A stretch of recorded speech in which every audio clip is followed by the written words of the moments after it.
Subscribe to this YouTube channel by clicking the subscription button below. For future webinars and online short courses, please visit our website at australianwaterschool.com.au. Welcome to this 59th Australian Water School webinar brought to you by iSwarm. Today we're collaborating with Jacobs Engineering Group, one of the world's largest innovative technical professional services companies. In fact, Jacobs aims to challenge the status quo, solving the world's most complex water challenges. They deliver scientific and specialty consulting for a broad range of clients globally, including companies, organisations and government agencies. Well, that's probably enough to start with. The webinar series the Australian Water School runs is all about bringing brilliant, innovative thinking that's coming out of the global water sector. And today we're going to look at this very important question, very important issue of flood modelling in the cloud, presented by Tyler Jansen and Chris Huxley. Tyler's from Jacobs and Chris is from BMT. My name's Trevor Pillar. I'm the National Partnerships here at iSwarm and the webinar chair. So this topic's so crucial and so many have joined us. Thanks so much. So you see on the map there on the screen right now, just a vast number of people across the globe. We're glad you can join us and thanks for doing so, coming on early. Look, the number of training courses on the screen now and free webinars, there's a lot there. I won't go into each one, but you can see throughout the year we have many coming up, and behind these are another batch again. But do by all means join us, go on the website, go on the Twitter site, and you'll get all the details for these webinars courses and face-to-face courses, online courses. Right, presenters. So glad Tyler Jansen from Jacobs is with us. Also Chris Huxley. Thanks very much, gentlemen. Tyler Jansen's joining us from Seattle. Chris, you're over in Brisbane, Australia. That's it. Yep. So a fair bit of separation here. Tyler's the water resource engineer specialising in flood risk management with Jacobs, hydrologic and hydraulic modelling, climate change adaptation, and stream restoration for Jacobs in Seattle, where he works and lives. And he works with a wide range of federal, state, municipal, private clients around the globe. Chris Huxley is from BMT, principal engineer with BMT, 15 years experience with hydraulic modelling and also consulting. He's the TUFLOW North America software lead, was the software lead. He's the development lead now here in Australia. He's a senior engineer in consulting branch of BMT, and he's managed over 20 major catchment-wide riverine and stormwater flood studies. I won't read the whole page, but look, you can see from these words here just how much experience is sitting behind the two gentlemen with us today. Thanks so much, Tyler. Thanks so much, Chris. You're looking well and fit and ready to roll. Tyler, what time's it there? Some unearthly hour in Seattle? Yeah, thanks, Trevor. It's only 7 p.m., so it's still early. Easy, no problem. And Chris, you're in Brisbane. Yeah, it was much easier for me. You look very relaxed, both of you. Thanks so much for joining us. Thanks so much to Jacobs and BMT for making you gentlemen available today and your time in doing this. So without further ado, what probably best if I hand straight over to you, Tyler, and then you hand over to Chris from there, and then we'll come back for questions. By all means, everyone, if you have a comment of clarification as we're going through this, by all means, put it up on the Q&A icon. Try not to use the chat. We use the chat for other things, but for content, use the Q&A icon, and we'll take questions of clarification as we go through. But for longer discussion, let's leave it for later on. All right, we're in your hands, gentlemen. Thank you, Tyler. Thank you, Chris. Hand right over to you. Well, thank you, Trevor, for the introduction. I really appreciate it, and thanks for the invitation to speak to this group. Also want to thank Chris for co-presenting with me and sharing his expertise about TUFLOW and how that works in the cloud. So yeah, as Trevor mentioned, I'm Tyler Jansen with Jacobs Engineering, and today I'm talking about flood modeling in the cloud. Is this a flood analysis revolution?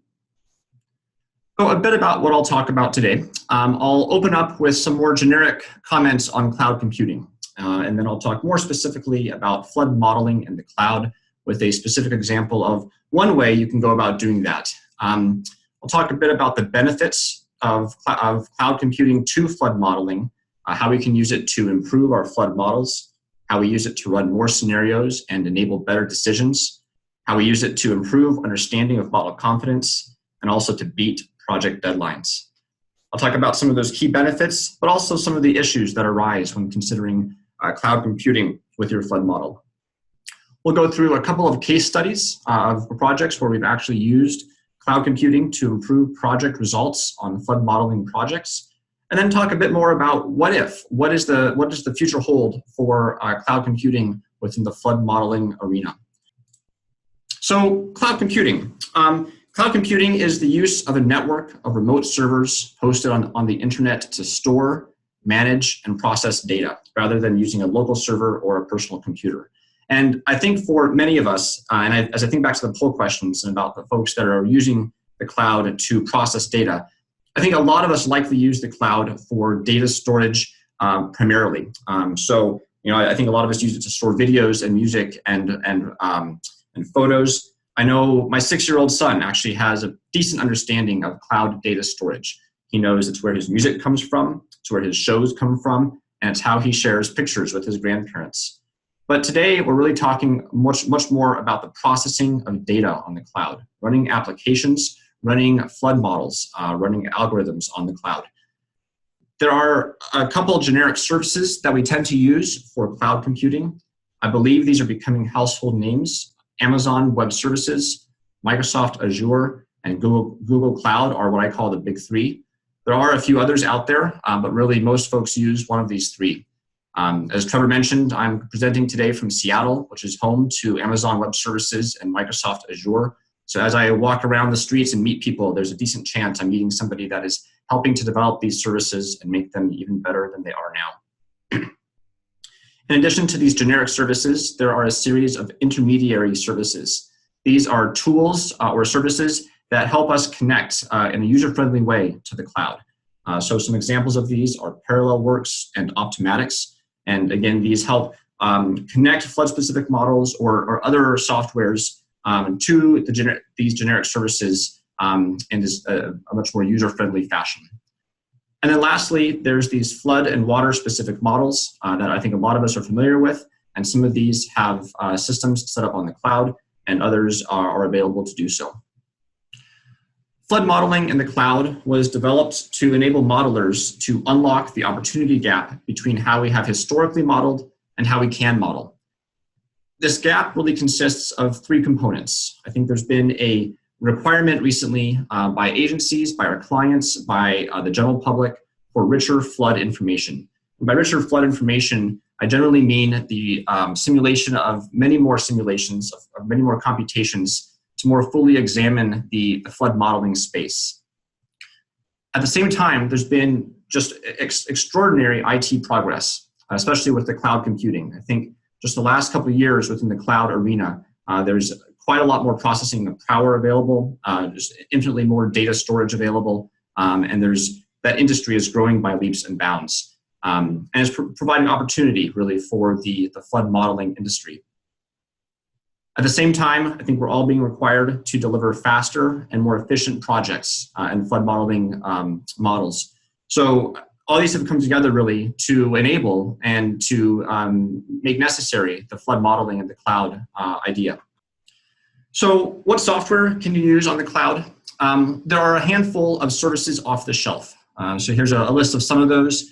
The Mike series by DHI has something they call a software as a service, whereby you can send your models to DHI with the simulation files, and DHI can upload those to the cloud. They can run those on the cloud and then send the results back to you when they're finished. One of the unique features of the software as a service industry is that it typically includes the licensing of the software, of the engine, as part of the cloud fee. So what this means is that when you run those simulations on the cloud through DHI, you're not having to use one of your standalone or dongle or network licenses, and you can use those for something that's maybe more productive than running the simulation on the cloud. Another tool is Flood Cloud by Jacobs. This is a bit different than just the standard software as a service. It is really a standalone piece of software. It is a tool whereby users can directly load their models to the cloud and run those, monitor progress, download the results, and then view them on their own machines. So that is it's a new product, and it enables the use of a variety of flood modeling engines, the Flood Modeller engines, the Flood Modeller linked to TUFLOW, some of the standalone TUFLOW engines, the HEC-RAS engines, and then soon to be released is the ability to run SWIM within Flood Cloud. Another set of services off the shelf are the TUFLOW software as a service. This is quite similar to what DHI runs, and a few slides, Chris will talk a bit more about what that means and some of the options available through that service. Lastly, there's a series of services run by Optimizer.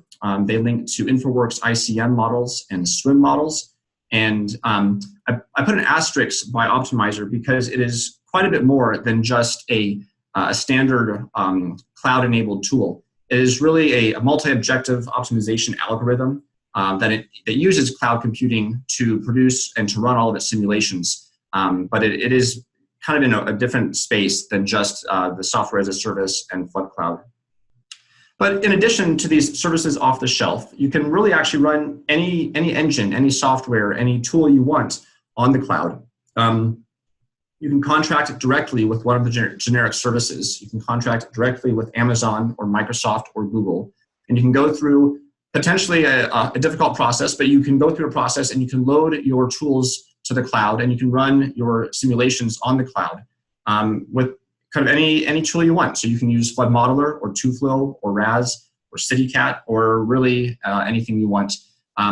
But the user experience is quite different when using the generic services directly. So I'm going to jump in now to an example of the cloud service for flood modeling. I want to just take a quick pause and see if there's any burning questions out there. I see one about it. Is it safe to transfer data from your company environment to a third party? That is definitely something I want to talk about in a couple slides. There are some, I guess my answer there is that it is safe, but I think there are still some organizations that prohibit it or that limit, that restrict how that can happen. So we can talk some more about that in a few slides. So on to this cloud services example. So as a user, you would set up your simulations as you would normally. You would develop your terrains, you would develop all the model inputs, the hydrologies, all the pieces of your model as you would normally on your desktop. You would set up those simulations, and then you would push click to run those in the cloud.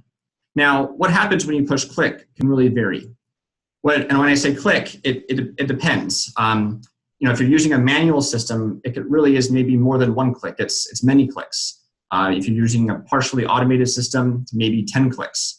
But in some of these fully automated services, it really truly is just one click to run your simulations in the cloud.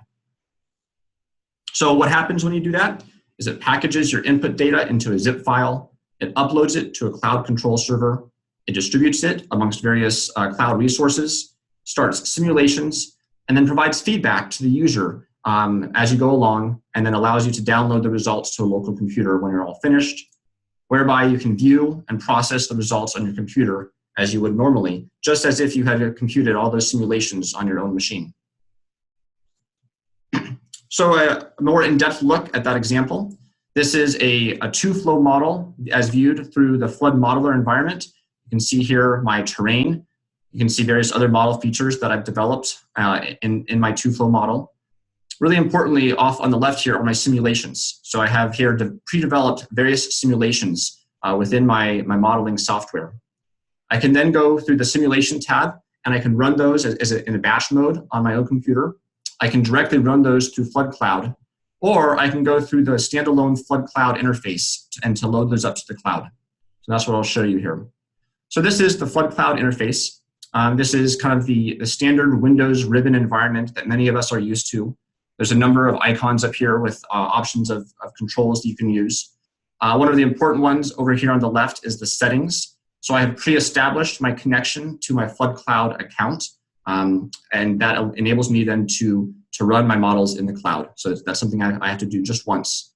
Once I do that, I can go and I can add files from a location on my computer. So I click that, I load simulations. And here I've loaded now all the simulations that I had pre-developed in my TUFLOW model as viewed through Flood Modeller. So here's all my simulations. I can check individual ones to run only a couple of these, or I can hit run all or select all. And I can select all of those. And all I need to do is click run selected. And the simulations begin. So you can see here, this is starting to upload the data from those models to the cloud. It's zipping it up and uploading. This uploading time can vary significantly. For small 1D models, this might be a few seconds. For large 2D models with complex terrain, this can be many minutes or even longer. It depends on your model. Once that upload is complete, it takes some time for the cloud to initialize the simulations. So this is the simulations being kicked off on each of those cloud machines.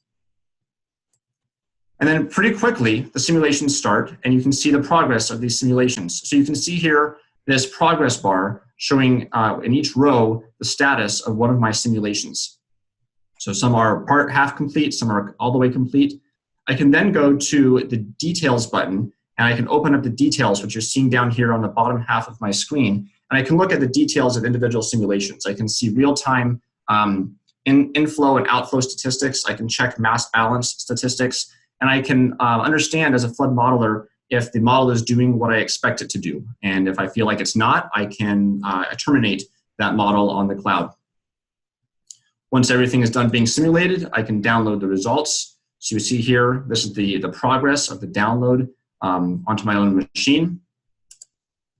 And then I go back to my modeling interface, and I can load those simulations back to my model, and I can open those and view results, process results, just as I would normally. So this is as if I had run this on my own machine. It just happens to be that I ran a dozen simulations in parallel on machines off in the cloud. One of the neat things about Flood Cloud is that it supports multiple solvers. So as I mentioned earlier, it supports TUFLOW solvers, HEC-RAS and Flood Modeller solvers, and soon to come will be SWIM. So if I wanted to, I could actually load simulations from various solvers into the window at one time, and I could run those all in the cloud at the same time.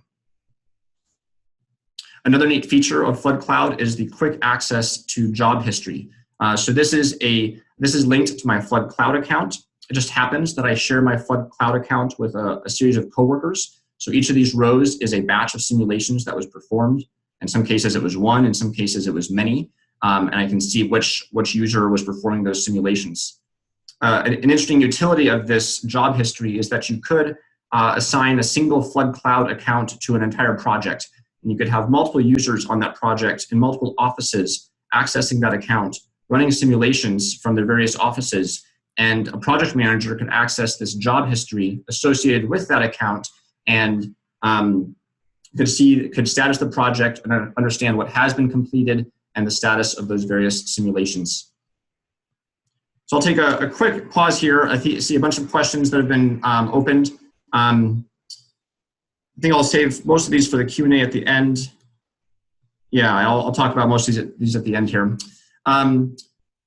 So I think there's a couple of instances where you really want to use the cloud. I think you can use the cloud to improve your flood modeling, to evaluate the variation in multiple calibration parameters and perform auto-calibration routines. You can also use it to improve and make better decisions. You can run Monte Carlo style analyses and run a wider variety of scenarios using cloud computing.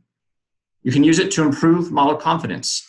You can do additional sensitivity and uncertainty analysis runs more than what you might otherwise be able to run on your own machine. And you can use it to beat and meet project deadlines and to enhance your in-house resources temporarily. So a bit more detail on each of those. How might you use the cloud to improve flood models? Well, imagine if you could run unlimited calibration runs and validation runs, and you weren't limited by the schedule of how much time that would all take. Well, with the cloud, you can do that. You can combine many more combinations of hydrology and hydraulics. You can more fully examine the parameter space. You can calibrate additional parameters. You can turn more knobs than you could have otherwise done with a single machine.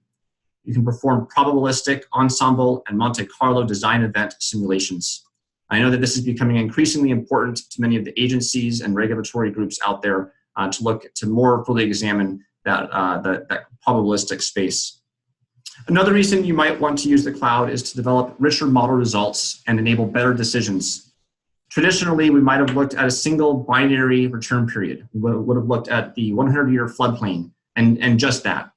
But more and more, we're being asked to look at a truer picture of flood risk, to develop depth probability grids, to look at the spatially varying probability of flooding, look at a variety of flood durations, and the variable flood defense conditions. And each of these combinations typically means an additional simulation. So this quickly multiplies together and results in the need to run dozens, if not hundreds or thousands of simulations. This is all better enabled with cloud computing. So an example where historically you might have had a single base run with conventional modeling.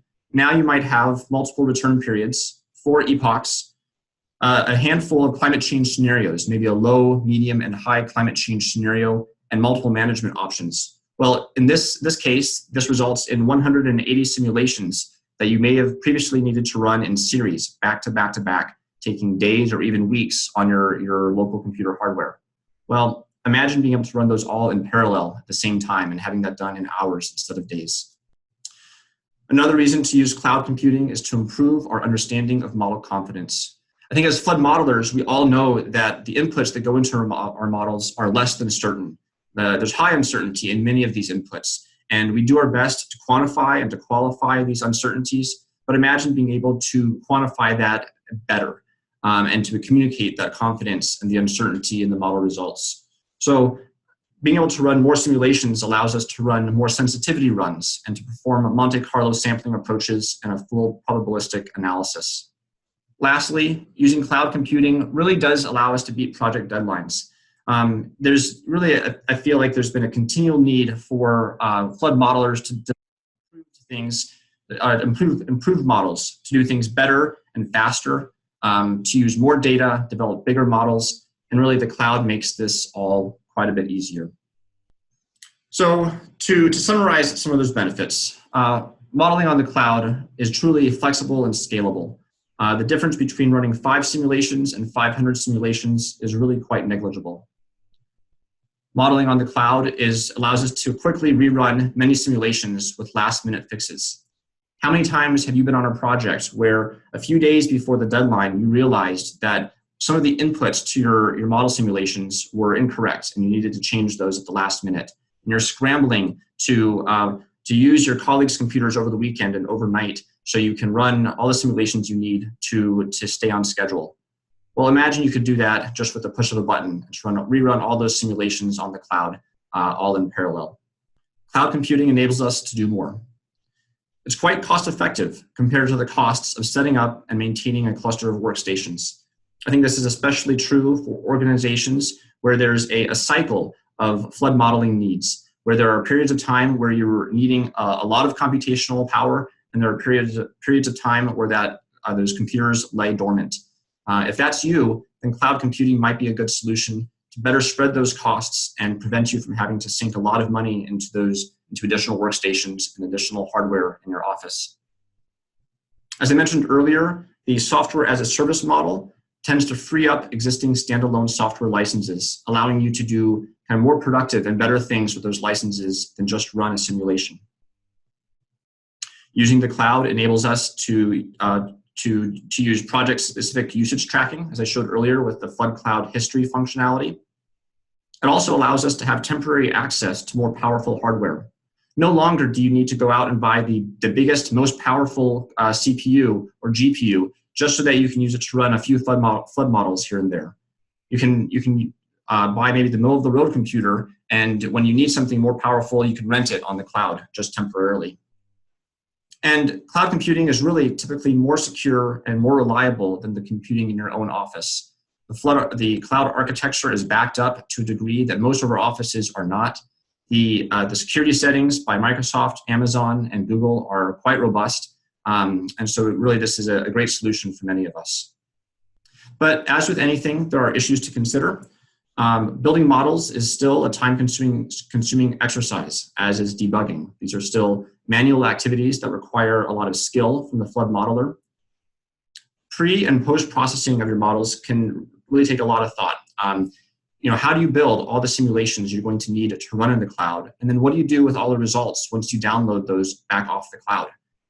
There are some great tools out there to help with the pre- and post-processing. I think there's improvement needed in those tools, but you really need to think that out in advance before embarking on a cloud modeling project. You also need to plan for managing the huge volumes of data produced by these dozens or hundreds or thousands of simulations. You might need to be selective in the variables that you save or in the portions of the time series that you export. The typical services off the shelf tend to be limited to standard versions of software. So if you're using a customized version of a software engine, or you have beta versions or customized add-ons, those might not work as you had intended on the cloud. That would usually take some testing and some additional setup time. And then lastly, I think there are still some organizations that restrict the use of the cloud. And so if you're either working directly for or your client is an organization that has this, you might need to consider using other resources than cloud. So I'd like to jump next into a couple of project examples of real-world projects that have used cloud computing to improve their performance and improve their project results. This first example is for the Thames Catchment Storage Study in the United Kingdom. This was a study where they were evaluating multiple storage areas across the catchment to mitigate climate change-driven increases in fluvial flooding. They were evaluating over 100 million cubic meters of storage over a variety of scenarios, and this required many simulations. These took a long time, and they needed the results on a tight schedule. So using the cloud allowed numerous models to be run in parallel. They were able to run 24/7, helped meet the deadline, and helped the decision makers understand how future flood risk could be reduced in this catchment. Another example of a cloud application, this was using Flood Cloud. This was by the Capita company, and so I would like to acknowledge and thank them for use of their material in this presentation. This was a detailed project appraisal to assess pumping station options, also in the UK.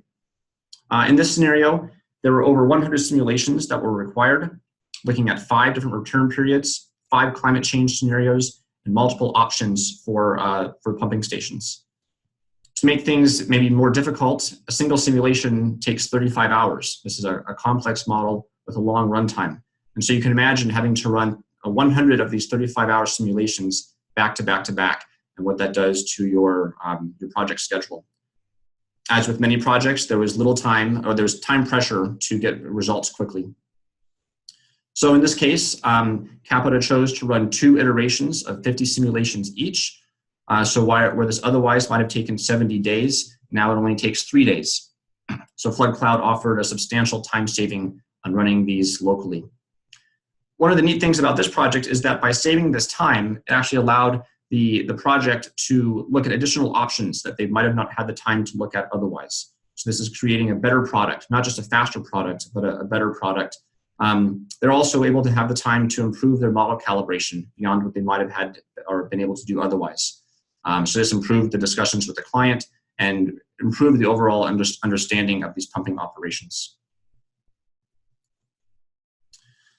A third example of modeling on the cloud, this was also using Flood Cloud. In this case, we used the HEC-RAS engines. So we had 8 models and 60 simulations. It's one of these situations where we realized kind of last minute that we needed to change some of our inputs. We didn't want to delay our schedule. Now individually, this would have taken 30 hours, which I recognize pales in comparison to that prior example of 70 days. But we really didn't even have 30 hours to take to run these simulations. So we ran it on the cloud. We did it in 4 hours. The results were ready within the working day, and we could meet our previously agreed upon schedule. I'd like now to turn this over to Chris Huxley at TUFLOW. He's got some great examples of how TUFLOW has been applied in the cloud. Chris? Thank you, Tyler. I'll just take over control here. Yeah. Bear with me for 1 second. Okay. I hope that everyone can see the Flood Cloud benchmarking slide. Yep. Following on from Tyler's demonstration, I thought I'd first start with some discussion on hardware speed benchmarking, in particular for Flood Cloud. Before I go on, it's worthwhile noting that the hardware you use for your simulation obviously determines how fast a model runs. And when you're dealing with the cloud, that also then determines your cost. At TUFLOW, we've developed a standardized set of benchmarking models. And using those models, we've been able to test over 90 different types of CPU for their speed performance. And Flood Cloud is one of those. I'll show you how to access the data. It's via the TUFLOW wiki. The link is in the top right of the screen. On the home page, simply navigate to the top left. You'll see the compute hardware speed benchmarking section. Scroll down to the CPU panel, And you'll see a system name on the right-hand side, just search for flood cloud. And then on the left-hand side, you'll see the processor name that's associated with that compute. You may find your own hardware there, so you can do a like-for-like comparison. If you don't, you're welcome to actually run the benchmark models yourself and send us the results, and we'll add it to the list. So this is a really good data set for comparing your own hardware versus the cloud. Now, how did Flood Cloud compare against all the other CPU? It came in at about in the top 1/3. So in this graph here, the bottom left are your fastest computers with the smaller simulation time. The top right is the slowest hardware. Flood Cloud came in the top 1/3, which is reasonable. And it's actually pretty consistent with a lot of the compute resources that are on AWS as well as on Azure. They all seem to have a similar sort of performance. Next, I'd like to talk about TUFLOW software as a service. The project shown on the screen today is actually what triggered us to create that solution. Aon Benfield were doing some work for the insurance industry where they were asked to define the flood hazard information for essentially the whole lower half of Canada. That translated to 2.3 million square kilometres of watershed and also over 100,000 kilometres of river network. So it was a massive undertaking. Now, if they were to do this using their own TUFLOW licenses on their own in-house hardware, it was going to translate to a runtime of over 3 years, which was obviously too long. So to meet that challenge, we created our own cloud solution. Our cloud service is different to Flood Cloud. We've developed a service where clients pass us their bulk simulations. We run and manage those simulations, and we upscale our licenses as needed to meet demand. And then once those simulations are done, we simply pass the results back to the client. Now, for this project in particular, when we're doing the pilot study for it, to try and test the limits of it, we decided to select a small sample of the models that they had. And we essentially spun them out onto over 2,000 different virtual machines at the one time. And we ran them overnight. And it worked without issue. So it was really positive. This project is the perfect example of the power of the cloud, in that for mega projects like this, it really comes into its own. I can't really think of any other type of distributed computing resource which is so accessible as what the cloud is. The next example I'd like to show you is a user-developed system. This was undertaken by the University of Virginia in America. What we're finding is that more and more TUFLOW users are hosting their own network licenses on dedicated virtual machines on the cloud. And to accommodate for that, we've actually added, over the last couple of years, we've added a whole variety of features to help. In the first instance, we introduced software licensing. In the last release, we also introduced license-free simulation, test, copy, package options. Error messaging is now sent to the operating system. There were some race condition enhancements made.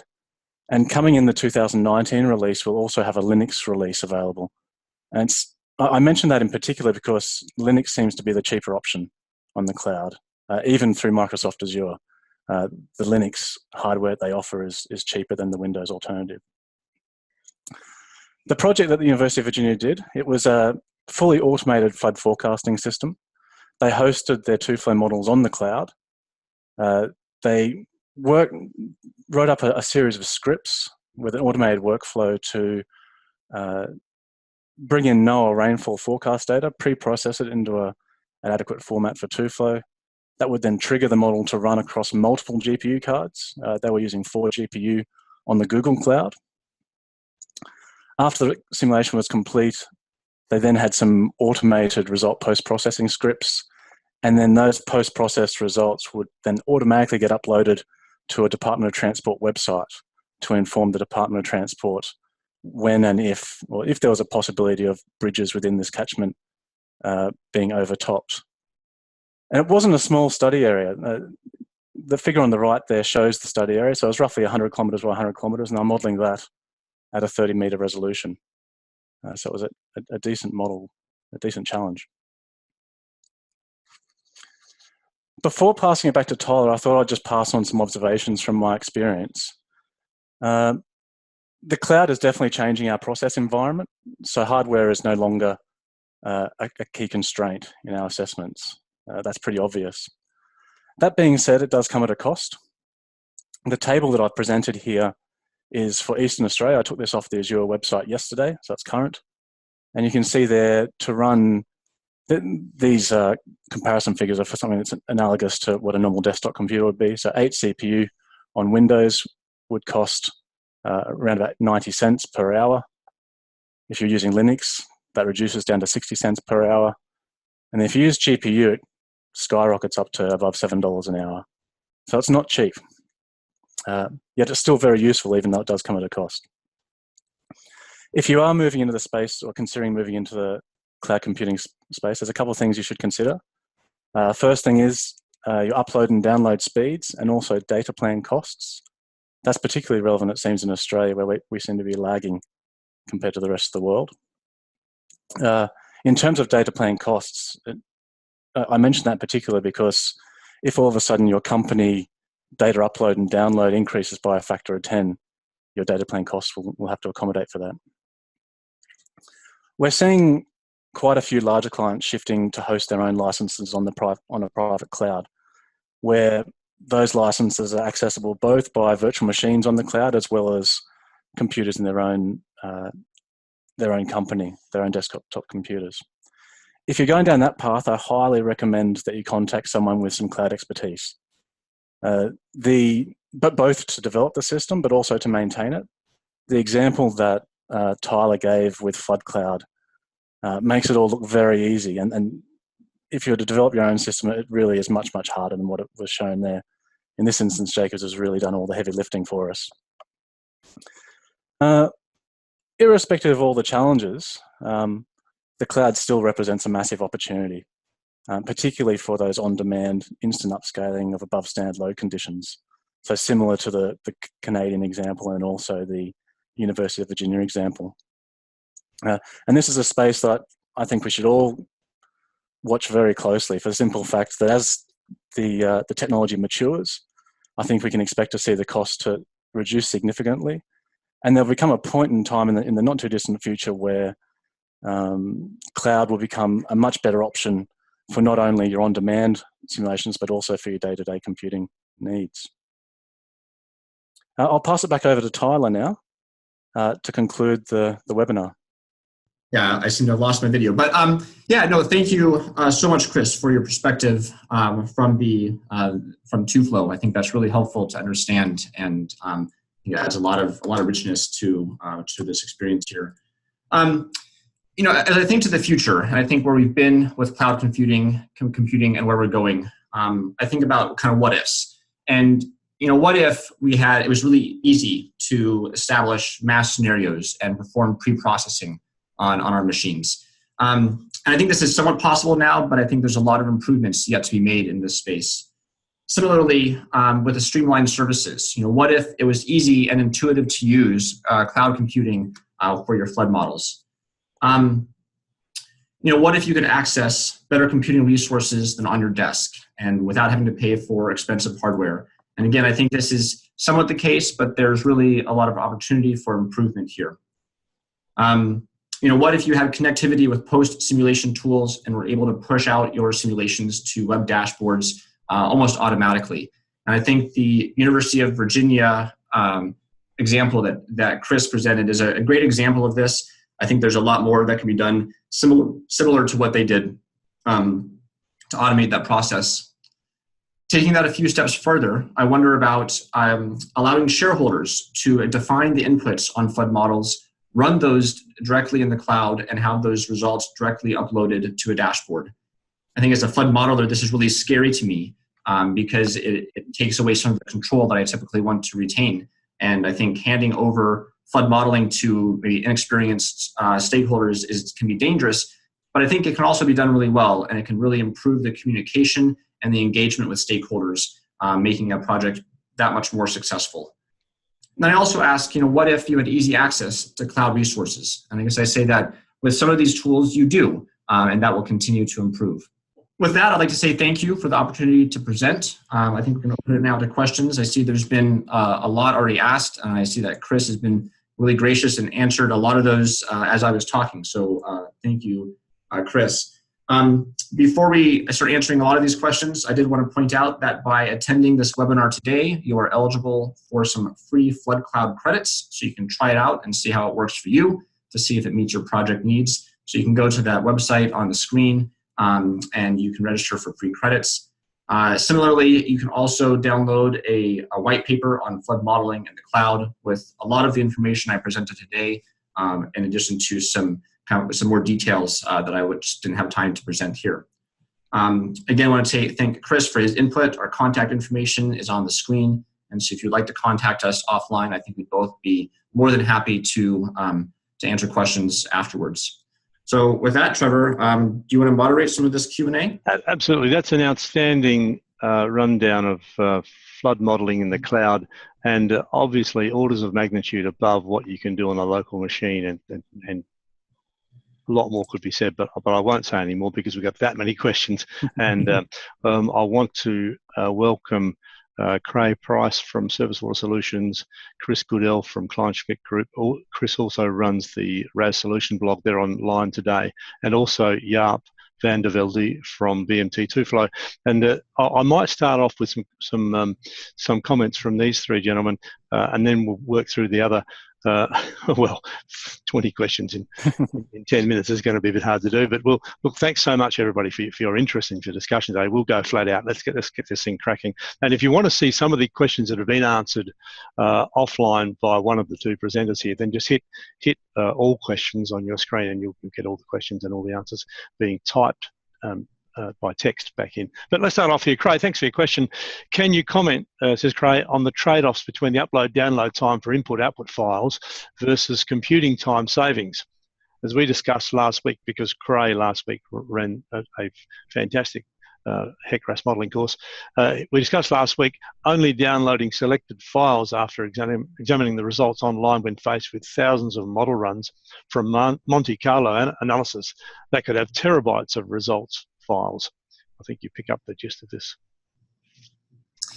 Yeah, no, I think there's a challenge there, and I think I think it takes some intelligence when setting out on this, and that's what Craig is getting at. And I think especially for the cases where we're running thousands of simulations, we're talking true Monte Carlo style thousands of simulations. I think typically, I guess where I've seen that before is actually building in some post-processing into the computing that's being done on the cloud itself. And so that instead of downloading terabytes of data back to your machine and post-processing on your machine, some of the post-processing is happening on the cloud space itself.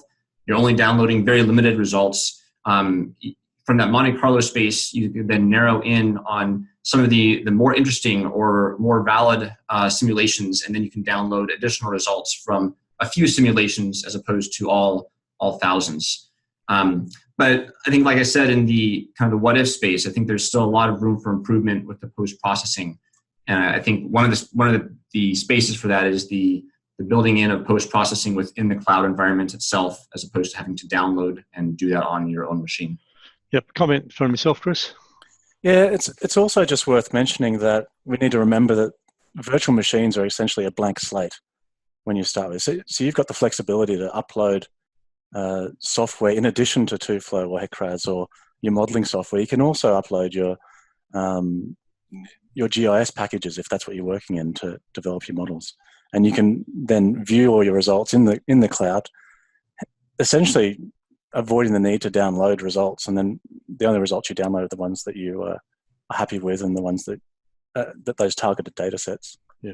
Look, great comment, Craig. Thanks very much for that. Was really good. Chris Goodell, as I said, from Client Schmidt Group. I see a tremendous potential benefit running batch simulations on the cloud. But what about running a single simulation that may take many hours or even days? Is there a benefit here, or does the overhead associated with distributing computing tasks to multiple cores neutralize the benefit?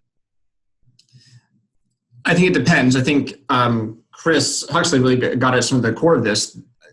As it stands right now, the cloud, the CPUs and the GPUs on the cloud aren't necessarily that much better than what you have on your desktop. And it completely depends on what you have on your desktop or in your office.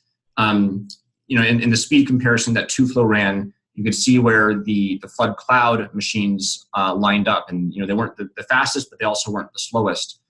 in the case of Flood Cloud, we've selected a very specific hardware configuration within Amazon Web Services to use. And there are variables there. You can select faster and more expensive CPUs or GPUs within that space. Does that overcome the upload and download time? I guess probably not. And so I still think that the advantage, and this is what Chris said as well, the advantage to the cloud computing is really when you have many simulations you want to run in parallel. I caveat that with, maybe you don't want to buy the biggest and best computer for your office to run a few simulations. And so if you have a much slower machine or a less powerful CPU, then maybe it does actually make sense to rent out some cloud space for a single simulation if it can happen twice as fast. Yep. Maybe Chris, yourself? There's not much more I can add to that. Oh, that's good. That was a pretty thorough question. And that's all right. We agree with everything Tyler said. Yeah. Thanks very much. And there's so many questions coming through here right now that probably we're going to have to keep clipped answers if you don't mind, John. That'll be really good. Jaap Vandervelde from TUFLOW BMT. Jaap says, for Flood Cloud, you mentioned uploading and downloading data. Does Flood Cloud also support data already available on cloud resources, blobs, buckets, or storing the results on such resources? At the moment, it does not. And so the functionality really is you have simulations data that you've built on your own machine, and you've developed that on your own locally, then you upload that and then run and then download. I think that's a fantastic idea. I think there's a lot of room for linking to available data depositories, big libraries of terrain and things like that. But that is not a space where Flood Cloud has embarked yet. Maybe we will soon. Yep. All good. Should we press on to the next question? All good. Well, the most voted question is there free license available for research purposes? And when you say free license, I guess I have to clarify, is that for Flood Cloud? And I'll say, assuming that yes, for Flood Cloud, yes, there can be. So contact us, contact me, or contact the Flood Cloud team, and we can work out some arrangements. As I noted on the questions page, there is, by attending this webinar, you're eligible for some free Flood Cloud credits. But yeah, if that's not sufficient, I think we're interested in research examples, and we can make some arrangements. So contact us offline. Yep, no worries. Well, we're getting down to our last 5 minutes here, so we'll plug away. I have a nice Kumaresh asks. He's from Bangalore in India. I have ICM licenses lying within house server. How do I access these licenses in the cloud VMs? Chris or Jude, do you have a good answer to that? No, I don't actually. I'm not familiar with the licensing protocols for ICM. Anyone on board right now at the webinar can give us a clue on that. Far away, that'd be really good. Islam asks, can I run the model at a local machine using the tools? So the tool I described, the Flood Cloud tool, is specifically for running on the cloud, but it's exactly the same as running your models locally. So in the case of Flood Modeller, you can run a simulation within Flood Modeller on your local machine. You can run a batch of simulations on your local machine, or you can run a batch of simulations on the cloud. And all that Flood Cloud is doing is enabling the link between your local machine and the cloud. So the answer is yes, you can always run those simulations on your local machine. Doing so may occupy a license. So if you're using a licensed software like Flood Modeller or TUFLOW, it may be using your license while you're doing that. But yeah, there's no reason that you can't run that on your own local hardware. Yep, sounds good. Milan Bozic's in Perth. He says, are there any future plans for including XP Swim on Flood Cloud? Well, so the Swim engine will be included. In terms of XP Swim, I'm not aware of plans to do that, but I think as there's needs, I think we're trying to add additional engines within the Flood Cloud space.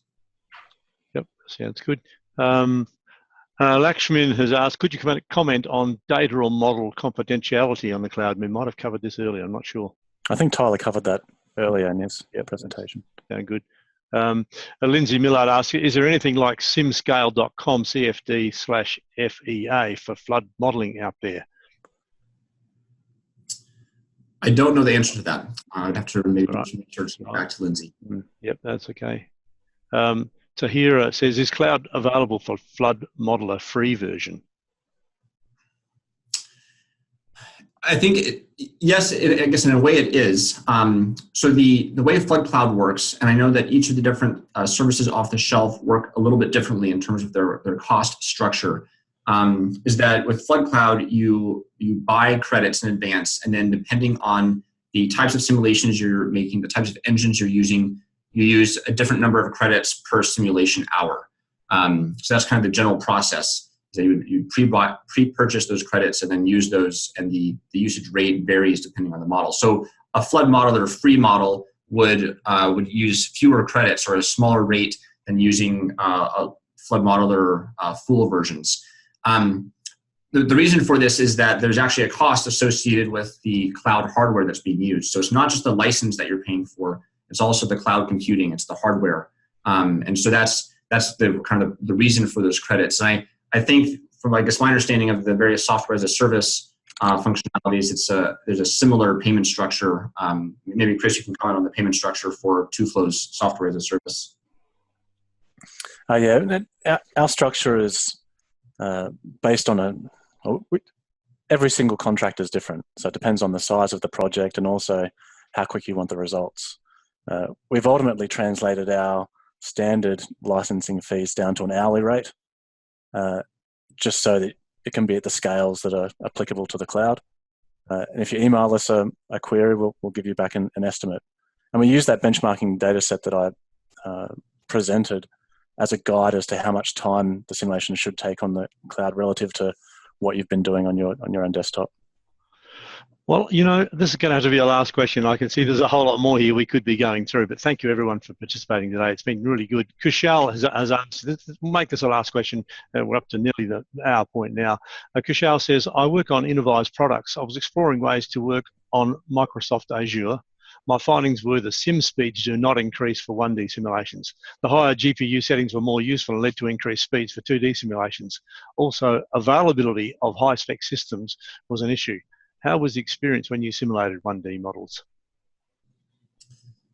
From the Flood Cloud side, I think the system specs that we're using aren't a whole lot faster than what you might have on your desktop. And so I guess, again, I go back to Chris's comparison with the benchmarking tests in TUFLOW as to how the Flood Cloud spec machines lined up. I think the various cloud services, depending on which one you use, they do have higher capacity specs available. And that's, I think, a place where Amazon and Microsoft and Google are also improving. So I guess just in the past year or two, as we've had Flood Cloud released, we've seen the availability of higher spec hardware become more available. But yeah, I think there's the advantage still usually comes in not running any single model simulation faster, but running many, many simulations in parallel. Yep. Any closing comment on Chris? Yeah, I might actually. It's interesting when we've been scoping up projects for TUFLOW software as a service.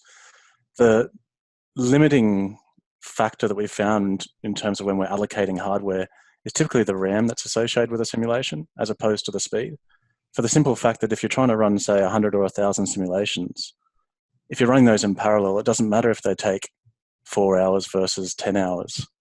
You'll still get it in the next day. And the slower simulation comes at a cheaper rate using Azure. So that the one key thing that has been determining how we partition out our simulations is more so the RAM associated with the virtual machine rather than the speed. This has been an excellent time. We're going to have to call it a close there, and I so appreciate you, Chris, up there in Brisbane, Australia, and Tyler over in Seattle. Nearly want to break out into the song "Skies Are Always Blue" in Seattle. That's my all-time favourite from my younger days. But look, thanks everyone. I wish they were. No? I wish they were always blue. You should have had it as a background bit of music as you were presenting. Thanks, everyone. There's a stack of webinars there and online courses and face-to-face courses. We'd love you to subscribe to our YouTube channel and Twitter. We so look forward to seeing you again next time. But most of all, thank you, Chris. Thank you, Tyler, for your participation today. Also to Craig, Chris Goodell, and Jan, thank you for your participation. All of you made this 1 hour. Absolutely excellent. Sorry we couldn't get to all the questions. We hope to see you again. Bye for now. Subscribe to this YouTube channel by clicking the subscription button. For future webinars and online short courses, please visit our website at australianwaterschool.com.au.